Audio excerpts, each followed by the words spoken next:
celebrating those who have lost their lives so that we can have the freedom that we have. I'm celebrating this way by replacing my old flag with a new flag. Perfect.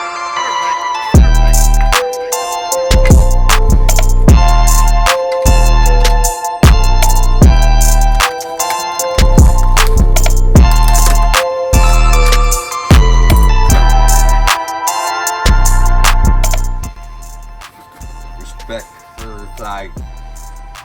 You never let the flag touch the ground. This is my way of showing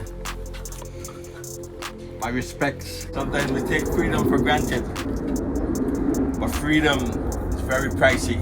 To maintain freedom, it's very expensive.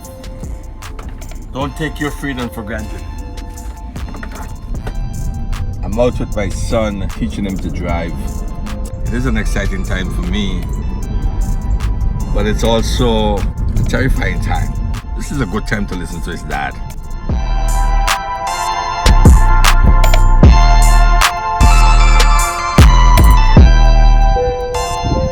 When you stop at the intersection, it's not a time for you to relax. Right now you have this stoplight, right? You have the red. Not a time for you to get comfortable. You still have to keep your eyes moving. You still got to be on alert. You still got to know exactly what's going on around you. You still got to check your mirrors. Driving continues. So when you stop at the red light, it's not a time for you to turn on the radio, pick up your cell phone, or have a conversation. You're still driving. It's just that you're not moving. But you still have to be on the alert. You still have to know what's happening around you, okay?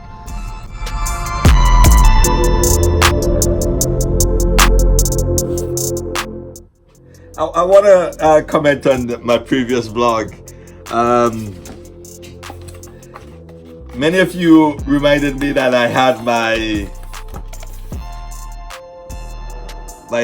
helmet on back to front.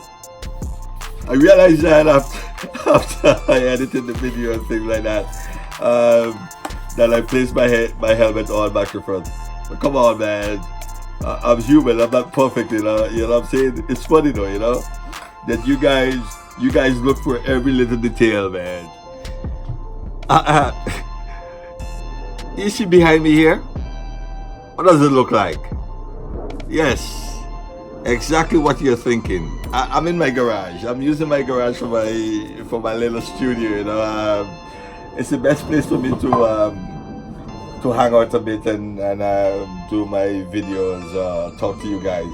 I just came back from another lesson with my son, you know, show him the art of driving. I said, yes, it's the art of driving. Driving is an art, you know. Did you know that? It's not just smashing brakes and giving the car gas and things like that and turning the wheels, you know. You have to be smart. You have to use your intellect. Parenting has to be the toughest job in the world. It has to be the toughest job and the most important job in our society. Just think about it for a quick second. Without parents, we don't have a civil society. The bag of parenthood has every emotion in it, everything. Parenting brings pain, it brings joy, it brings laughter, it brings tears, it brings excitement. Every emotion that you think about, that you come up with, that's out there, is in the bag of parenthood.